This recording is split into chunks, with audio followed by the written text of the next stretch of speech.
गजाननं भूतगणादिसेवितं कपित्थजम्बूफलसारभक्षितम् उमासुतं शोकविनाशकारणं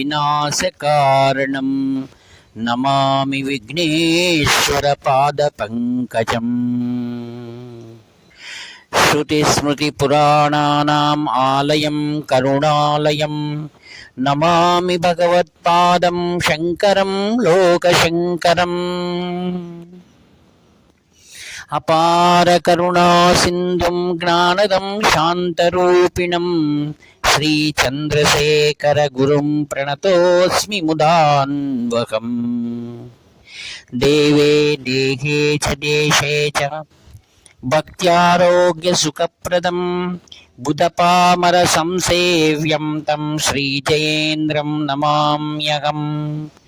नमामः शङ्करान् वाक्यविजयेन्द्रसरस्वतीं श्रीगुरुं शिष्टमार्गानुनेतारं सन्मतिप्रदम् श्रीसत्यचन्द्रशेखरेन्द्रसरस्वती स्वामिने नमः। सर्वमङ्गलमाङ्गल्ये शिवे सर्वार्थसाधिके शरण्ये त्र्यम्बके देवी नारायणि नमोऽस्तुते। జయ నారాయణి నమోస్తుతే. ప్రియమిత్రులందరికీ కూడా హృదయపూర్వక ధన్యవాదాలు. ఆత్మీయులారా, ఈ యొక్క సృష్టి చతుర్ముఖ బ్రహ్మ ద్వారా జరగాలని ఆ యొక్క భువనేశ్వరీదేవి యొక్క సంకల్పం, పరమేశ్వరి సంకల్పం ఎప్పుడైతే అవుతుందో ఈ భువన బ్రహ్మాండాలన్నీ కూడా సంకల్పం మాత్రం వల్లనే జరిగిపోతాయి. ఈ జగత్తులో ఒకసారి అత్యంత సుందరమైనటువంటి స్త్రీని సృష్టించాలని భగవత్ సంకల్పమైంది. అందువలన బ్రహ్మ తన మనస్సు ద్వారా చక్కనైనటువంటి ఒక కన్యను సృష్టించాడు. ఆమె శతరూప. ఎలా అంటే శతరూప అనగా 100 విధాలుగా మనం ఎటువైపు నుంచి చూసినా కూడా ఆమెలో లేశ మాత్రమైనా కూడా దోషం లేదు. మనం ఎప్పుడైతే 100% అంటాం కదా, అలా 100% శతరూప సృష్టించబడింది. ఆమెను చూడగానే బ్రహ్మకే ఆశ్చర్యమైపోయింది. అందుకే బ్రహ్మకైనా కలుగు రిమ్మ తిగ్గులు అంటారు చూడండి. అలా బ్రహ్మకు ఒక మోహం కలిగింది. ఆమెను తాకాలని, స్పర్శించాలని వెంటపడ్డాడు. 4 దిక్కులను పరిగెత్తింది ఆమె. బ్రహ్మ అన్ని వైపులా వెంబడిస్తున్నాడు. అప్పుడు పరమేశ్వరుని ప్రార్థించింది. పరమేశ్వరుడు చెప్పాడు, బ్రహ్మ శిరస్సు పైన నీవు అటు దాటి వెళ్ళిపోమ్మని. దాటేసింది. అప్పుడు బ్రహ్మ 5వ ముఖాన్ని తీస్తూ ఆమెను చూశాడు ఎక్కడుందా అని. అప్పుడు మరలా వెంబడించాడు. పరమేశ్వరుడు ఏం చేశాడు, తక్షణమే తన త్రిశూలంతో పైన చిగురించినటువంటి మోహంతో కూడిన శిరస్సును ఛేదించేశాడు. ఆ తర్వాత బ్రహ్మ భయపడి ఇంకా 4 తలను కూడా ఛేదించేస్తాడని పరమేశ్వరుని పాదాలు పట్టుకుని క్షమించమని ప్రార్థించాడు. అప్పుడు పరమేశ్వరుడు అన్నాడు, నీవు ఇటువంటి మహామోహం పనికిరాదు, ఈ జగత్తుకి పితామహుడు నీవు అని. ఇంకెప్పుడైనా ఇలాంటి పని చేస్తే నీ శిరస్సు శతము అనగా 100% తెగిపోతుంది అన్నాడు. అప్పుడు మిగిలిన 4 ముఖములతో ప్రాయశ్చిత్త రూపకంగా ఆ పరమేశ్వరుని స్తోత్రం చేశాడు. వేద రూపకంగా ఎల్లప్పుడూ ఆయన అలా పారాయణ చేస్తూనే ఉంటాడు. పరమేశ్వరుడు సర్వవ్యాపి, సర్వాంతర్యామి. అన్నిటిని వైరాగ్య భావనతో ఆ రుద్రభూమిలో కూర్చుని సర్వమును ఆయన తిలకిస్తూ ఉంటాడు. అందుకే ఎవరైతే పరమేశ్వరుని నిరంతరము ధ్యానిస్తారో సర్వజ్ఞానము మరియు సర్వజ్ఞ స్వరూపాన్ని వారు పొందుతారట అని కాంచి కామకోటి పీఠంలో ఉన్న గురువులకు సర్వజ్ఞ పీఠము అని పేరు. అంటే పరమేశ్వరునిలో ఉన్నటువంటి అన్ని భావాలు, స్వరూపాలు ఆ యొక్క శంకర పీఠమైనటువంటి కాంచీ కామకోటి పీఠంలో మనం చక్కగా గమనించవచ్చు. ఆత్మీయులారా,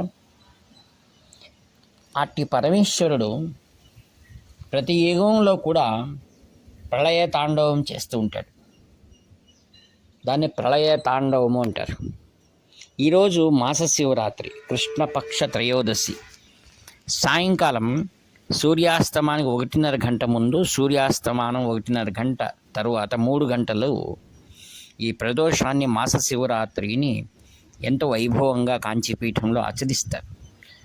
పరమేశ్వరుని యొక్క రుద్ర స్వరూపాన్ని శాంతపరచడం కోసం ఆ యొక్క యోగలింగానికి శ్రీ శంకర విజయేంద్ర మహాస్వాములు దివ్యమైనటువంటి పూజాదులు సాయంకాలం కూడా చేస్తారు.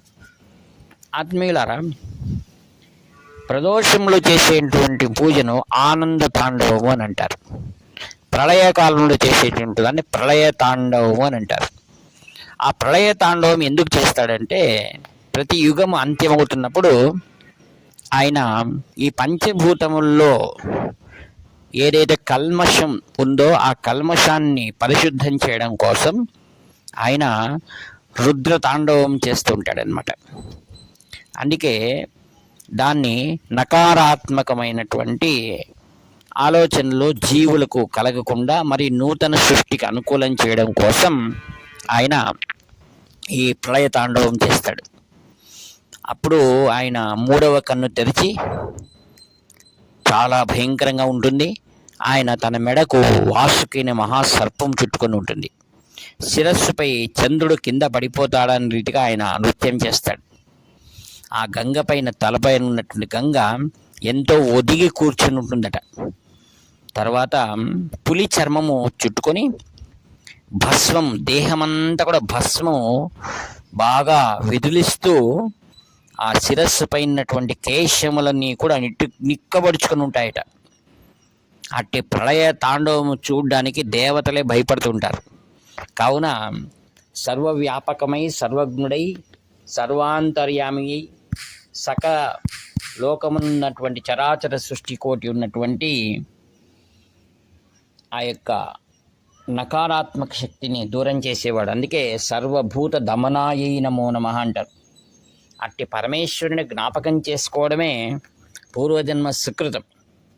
అందుకే ప్రదోష సమయంలో ప్రతి ఒక్కరు కూడా భక్తి భావనలతో దేవాలయాలకు వెళ్ళి ఆ పరమేశ్వరుని సన్నిధానంలో మనం పూజాది కైంకర్యాలు చేయడం, అభిషేకాదులు చేయించడం, మరియు ఆ యొక్క నందికి, మహానంది అంటాం, ఆ మహానందికి అభిషేకం చేసి ఆ యొక్క సగ్గు బియ్యము బెల్లం కలిపినటువంటి నైవేద్యం చేయాలని అనేక మార్లు శ్రీ శంకర విజయేంద్ర సరస్వాముల వారు మనం పడేటువంటి ఈ యొక్క తాపత్రయాలను దూరం చేసుకోండి, సద్గురు కృపను పొందండి, మీ గ్రామాల్లోనే మీరు ఈశ్వరాలయాలను శుభ్రపరచండి, ఈశ్వరాలయాల్లో కూర్చొని భజనలు చేయండి, ఈశ్వరాలయాల్లో దాన ధర్మాలు చేయండి.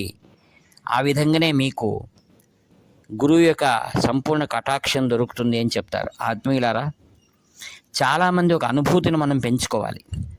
దేవాలయాల్లో ఆ ప్రదోష సమయంలో నూతనమైనటువంటి ఒక చైతన్యము వికసిస్తుంది. దాన్ని ఎవరైతే పొందుతారో వారు చాలా అదృష్టవంతులు. అందుకే ఈశ్వర సంకల్పం ఉంటే కానీ ఆ యొక్క పరమేశ్వర ఆరాధన చేసుకోవడం అందరికీ సాధ్యం కాదు. చాలామంది గురువు దగ్గరికి పరిగెత్తు ఉంటాం.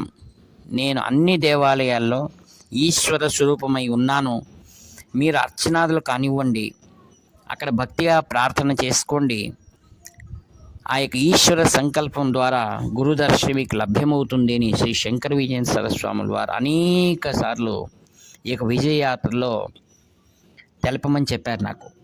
నేను అనేక సందర్భాల్లో ఈ యొక్క ప్రదోష పూజ, ప్రదోష వ్రతములు, ప్రదోష మహిమను గురించి అనేక చోట్ల తెలియజేయడం జరిగింది. ఆత్మీయులారా, కాలం అనేది చాలా పవిత్రమైంది. ఎవ్వరు కాలాన్ని సద్వినియోగం చేసుకుంటారో వారి దివ్య పురుషులుగా వికసిస్తారు. మనకు జీవితంలో ముందు జన్మలో మంచి సుఖమైనటువంటి ఆ యొక్క భగవంతుని పొందాలి, గురువు యొక్క సంగమును పొందాలి, గురువు యొక్క అనుగ్రహాన్ని పొందాలి, గురువు దర్శనం కావాలి అంటే ప్రతి ఒక్కరూ కూడా ఆ శివ దర్శనం చేసుకోవాలి ప్రదర్శనలో. తర్వాత ఆత్మీయులారా, పరమేశ్వరుడు అరూపంలో ఉన్నాడు మరియు మనకు రూపం మాదిరి కనపడతాడు. దేవాలయాల అరూపమునగా శివలింగ రూపంలో దర్శనమిస్తాడు. కైలాసంలో శివ కుటుంబం రూపంలో ఆయన సకల ప్రమత గణములు కూడా ముందు పరివేష్టితమై ఉండగా ఆ యొక్క మహాగణపతి సుబ్రహ్మణ్య స్వామి వారిద్దరిని కూడా అమ్మవారు చెరువుకు వైపు చంకలో పెట్టుకొని ఆ యొక్క శ్రేష్టమైనటువంటి శివగణములన్నీ స్తోత్రం చేస్తూ ఉండగా పరమేశ్వరుని యొక్క వామభాగంలో ఆమె సుఖాసీనురాలై ఉంటుంది. అందరూ దేవతలు సకల గణములు కూడా బ్రహ్మాది సకల దేవతలుగా మహావిష్ణువు లక్ష్మీ సమేతంగా అక్కడ వచ్చి వారికి ఏ భక్తి కైంకర్యం చేస్తున్నారో ఆ విధంగా వీణాగానము మరియు నాదస్వము అన్నీ కూడా వినిపించి ఆయన్ని స్తోత్రాలు చేస్తారు. ఆత్మీయులారా, కైలాసం అందరికీ కూడా ఆహ్వానం ఇచ్చేటువంటిది. భూత ప్రేత పిశాచాది గణములు మరియు యక్షగరుడ గంధర్వ కిన్నర కింపురుషాదులు, శివగణములు, ప్రమథగణములు, నంది, భృంగిరిటి వీరందరూ కూడా నాట్యం చేస్తూ ఉంటారండి. అప్సరస కాంతలు మరియు ఆ యొక్క దేవేంద్రుడు కూడా వచ్చి అందరూ ఎంతో భక్తిగా ప్రదోషంలో శివాలయాల్లో చాలా సూక్ష్మ రూపంలో ఉంటారు.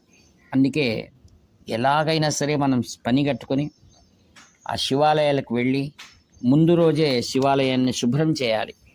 ఈ విధంగా ఎవరైతే శివుని సేవ చేస్తారో వారింటికి పరమేశ్వరుడే వచ్చి పరిపూర్ణమైన అనుగ్రహాన్ని ఇస్తాడు. కావున సమయం మాత్రం వచ్చేటువంటి దాన్ని సదుపయోగం చేసుకున్నవాడే బుద్ధిమంతుడు అని అంటారు. ఆత్మీయులారా, పరమేశ్వరుడిని అందరూ సేవించుకుంటున్నప్పుడు మానవ జన్మ పొందిన మనం ఎందుకుగానో దాన్ని ఉపయోగించుకోకూడదు. కావుననే గురువు యొక్క దర్శనం కావాలి, గురు అనుగ్రహం కావాలి అని ఎంతోమంది నాకు ఫోన్ చేస్తూ ఉంటారు. మీరు అదృష్టవంతులు, అక్కడ ఉన్నారు, అలా సేవ చేస్తుంటారని. చూడండి, ఒక్క మాట చెప్తాను. మనం అనేకమైన సత్కర్మలు చేస్తేనే ఆయన అనుగ్రహం మనకు కలుగుతుందని మరల చెప్తున్నాను.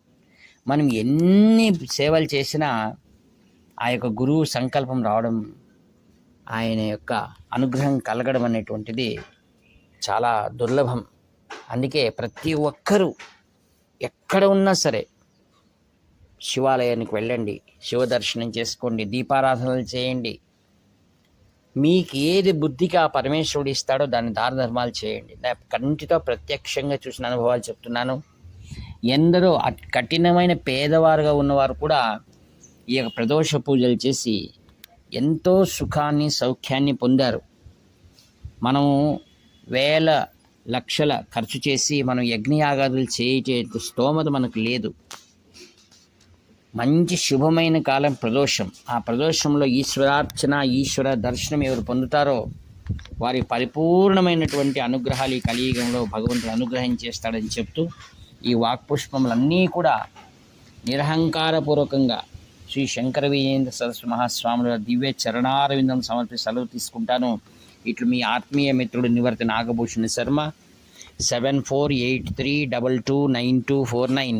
హర హర శంకర జై జయ శంకర. హర హర శంకర జై జయ శంకర. హర హర శంకర జై జయ శంకర.